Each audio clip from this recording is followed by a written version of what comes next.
I mean, they're chasing OnlyFans people now, but what happens when they start doing everybody at a protest?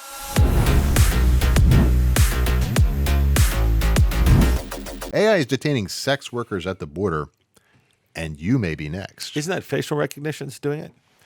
Well, this is your story. Tell me about it.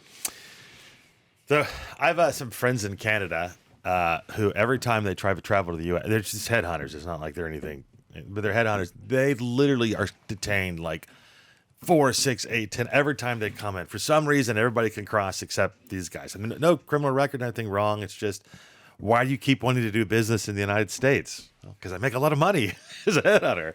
I got to fly around and meet these people. So I've had to send letters to the government letting them across. And I just started laughing. I was like, when someone does that now, you're like, oh, yeah, they must know you're a bad person. That's why. But now that it's sex workers, so apparently they're catching OnlyFans people kind of fly into the country to do content. So some folks in Europe and Canada were trying to come in and shoot content in the U.S., and they're caught and not let in. So you fly all the way here, and they're like, no, thank you. And you have to go back. And I just started laughing because what happens the next time any one of your friends and their wives gets pulled over to customs? You can be like, oh, man, we know why Sally and Tom, oh, that is brutal. I know. It's a long way to go for the joke, but now you can get that in your head. Next time they go, my flight was delayed. Yeah, now for sure. Facial recognition. I am fascinated. I'm curious. Like when you say they have to go back, what does that mean? They literally have to do they have to buy a ticket, go back, or like they can't get back on that plane? So where do they go? What do they do? Well, no, they're just not allowed to come into the country. They are put back on a plane.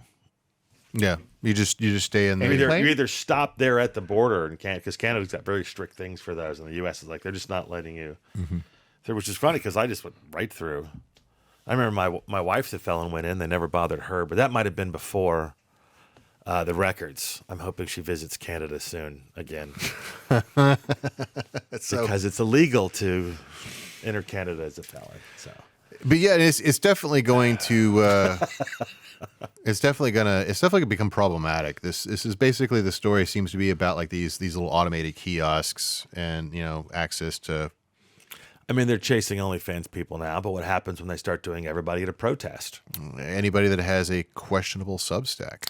Every time you've been on a podcast and they're catching your face from before, but then it doesn't make good sense and does the thing like the Google stuff where it's what if somebody not catching people of certain ethnicities. Hey, thanks for watching The Merge. We've got a ton more stuff for you to watch on YouTube, on Instagram, on TikTok, everywhere. Check us out.